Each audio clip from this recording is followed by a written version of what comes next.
This presentation is going to discuss a project I looked at where we used a simple beam walking task to identify older adults at risk of falling. Falling, of course, is a major health issue in older adults in the United States. And within those falls, it's been shown that gait is the leading cause of those falls.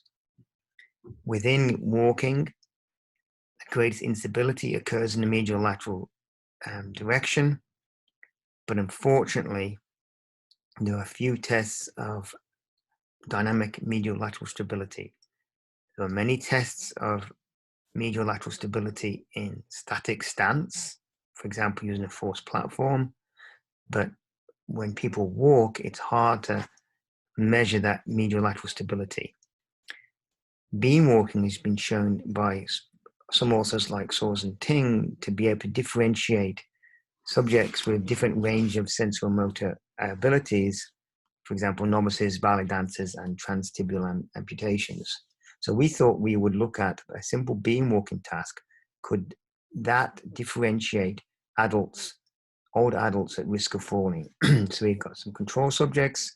We've got 50 older adults who were community dwelling individuals, and they came in.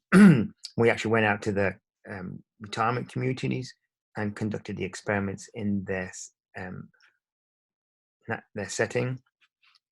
And we first of all, we did the falls history. We took the ABC. We did a DGI, should I say? And then we had them walk on a computerized gait mat, where we measured the typical gait parameters: velocity, step length, step time, etc. But we also looked at the variability of the number of those parameters, particularly step length coefficient of variation and step time coefficient of variation. After doing all that, they then walked along a series of beams, randomly ordered. 3 beams, there were 12 centimeters, 9 centimeters, or 6 centimeters. And you can see how in the 9 centimeter beam, it was just small enough that the whole foot could not fit on it. They walked 3 times along these 6-meter long beams. They were 2 centimeters thick. So there was no sort of danger of falling off them, as it were. We measured and recorded on those beams distance walked, number of steps, step length, velocity, etc. So to look at the results of that, we found that the performance on the narrow beam and the wide beam was not significantly different between fallers and non-fallers. However, on the medium beam, there were statistically significant differences in the distance walked and the number of steps people took on the medium beam.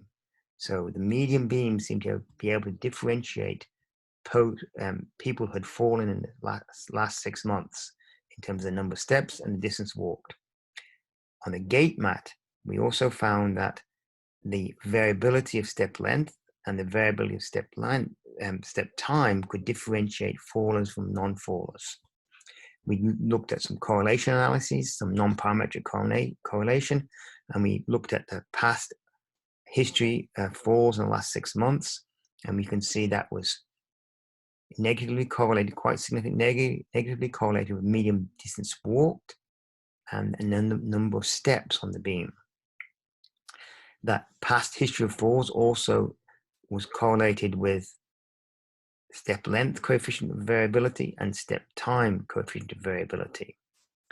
Probably more interestingly, we came back to the retirement community 6 months after testing, and we took a history and we asked them about how many times they'd fallen since we tested, and then we conducted some correlations on that data with the performance on those beams, and we found a very statistically significant correlation between those recent falls and the medium beam distance walked, and also with the medium beam number of steps.